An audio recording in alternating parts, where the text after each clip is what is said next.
Let me ask you something. You cut out your carbs, you watch your sugar, taking your meds, but are you actually getting better or just managing? Here's what nobody in the white coat is telling you.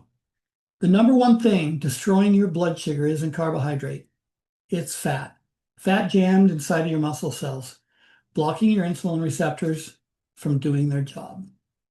I'm Stephen Michael Smith, 60 years with type 1 diabetes. The day I understood this one thing, everything changed. I cut my daily insulin from 83 units down to 35, not by eating less carbs, but by eating one food that clears fat out. It's not exotic, it's not expensive. Your grandparents ate it every day. Stay with me. The real mechanism. What fat does inside your cells. To understand the number one food that fights diabetes, you first need to understand the mechanism that's actually causing your blood sugar to be high in the first place. Most people believe high blood sugar is caused by eating too many carbohydrates, but this is only half the picture, and missing the other half is why so many people manage their numbers without ever actually getting better. The root cause of insulin resistance is the accumulation of fat inside skeletal muscle cells, a substance known as intramyocellular lipid, or IMCL. When fat particles infiltrate muscle tissue, they interfere with a critical signaling cascade. Specifically, they activate protein kinase C-theta, an enzyme that phosphorylates insulin receptor substrate 1 at serine residues rather than tyrosine residues. This single change shuts down GLUT4 transporter activation, the protein responsible for moving glucose from your bloodstream into your cells. In plain terms, the cell's door for glucose gets locked. Blood sugar has nowhere to go. It stays in your bloodstream, driving your A1C higher and forcing your pancreas, or your insulin pen, to work overtime. The Randle Cycle fat versus carbohydrate competition. This blocking mechanism was first formally described through a principle known as the Randle Cycle, named after British biochemist Philip Randle, who published his landmark findings in The Lancet in 1963. Randle demonstrated that fat and carbohydrate compete for the same oxidative pathway inside cells. When fat predominates, whether from dietary fat or from stored body fat being released, it suppresses glucose oxidation. The cell essentially prefers fat as fuel and downregulates its ability to use glucose. This means a high-fat diet, even without excess calories, biologically impairs your body's ability to use carbohydrates for energy. The glucose has nowhere to go, and the insulin you produce or inject cannot overcome this blockade at the cellular level. So, what is the number one food that reverses this mechanism?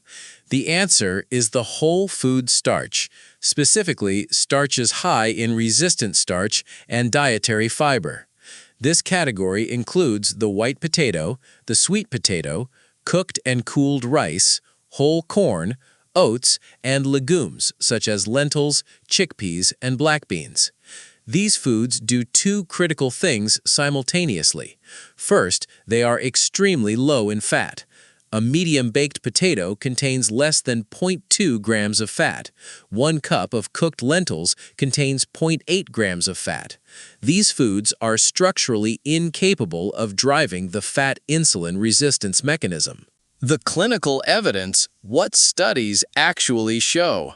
The clinical evidence supporting whole food starch consumption for blood sugar control is not new. It spans nearly a century, beginning with the work of British physician H.P. Himsworth in 1934. Himsworth fed 2 groups of healthy subjects different diets for 7 days, one high-fat, one high carbohydrate, then administered a standardized glucose load to both and measured insulin response. The high carbohydrate group showed dramatically superior insulin sensitivity.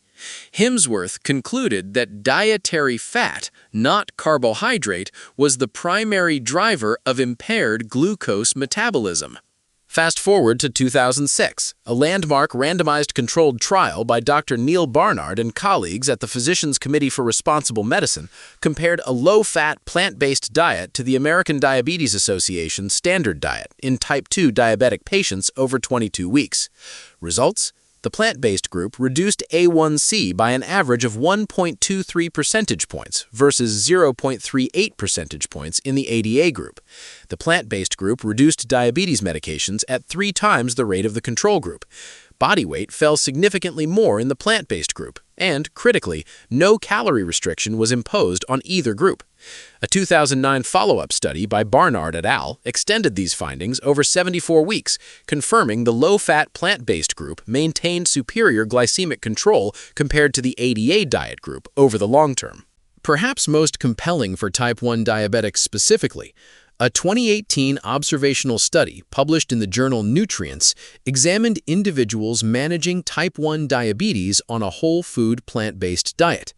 Despite consuming carbohydrate intakes that conventional diabetic guidelines would consider excessive, often exceeding 200 grams of carbohydrate per day, these individuals demonstrated excellent glycemic control, low A1C values, and significantly reduced insulin requirements.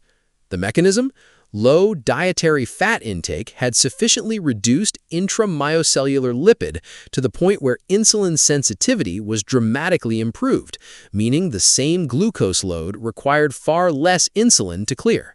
Why this specific food?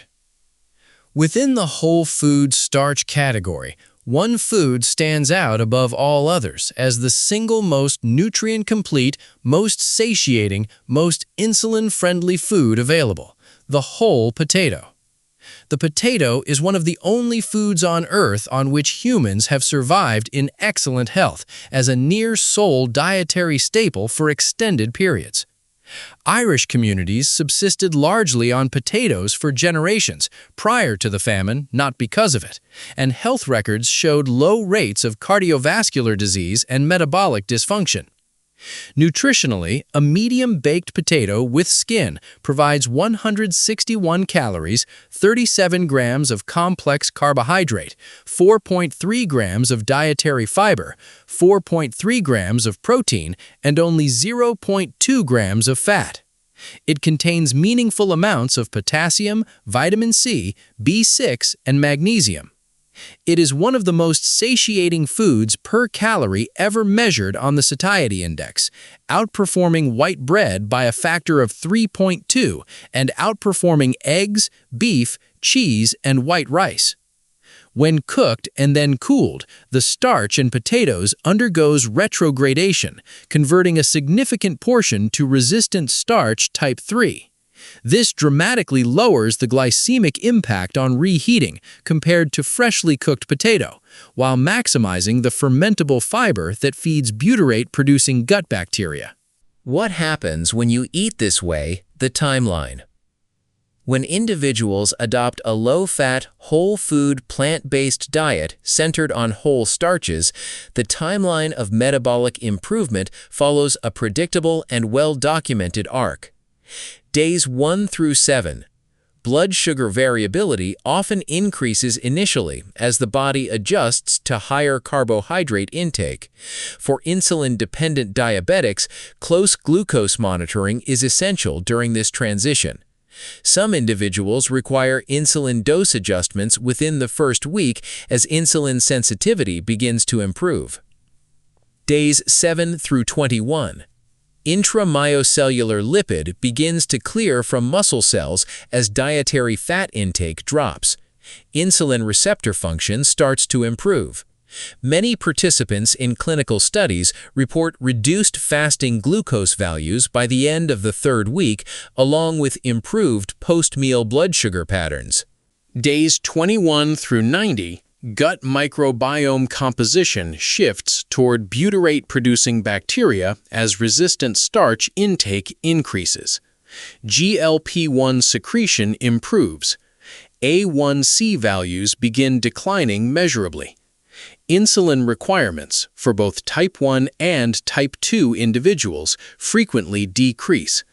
Body composition changes as stored fat is preferentially mobilized. Beyond 90 days, clinical trials following low-fat, plant-based dietary interventions at 22 weeks and 74 weeks show continued improvement in glycemic markers, lipid panels, and inflammatory biomarkers. The gains are not temporary, they persist and frequently deepen as long as the dietary pattern is maintained. All right, I know what you're thinking. My doctor says stay away from potatoes. Rice spikes blood sugar. Starches are the enemy. Your doctor isn't wrong that starch can spike your blood sugar if you're insulin resistant. But the starch isn't the problem. The fat blocking your cells is. Fix the fat, get it out of those cells, and the starch problem fixes itself. That's not opinion. That's the Randle cycle. That's how I went from 83 units to 35 units, and so many type 2 diabetics totally reversed it. I'm not a doctor. I'm not prescribing anything. Don't change your insulin or medication without talking to your provider, but have the conversation. Show them this video. You deserve more than managing this. You deserve to dominate it. If this changed how you see your diabetes, hit subscribe. And if you're ready to go deeper, the Dominate Diabetes 21-Day Jumpstart is linked below. That's not managing it. That's dominating it.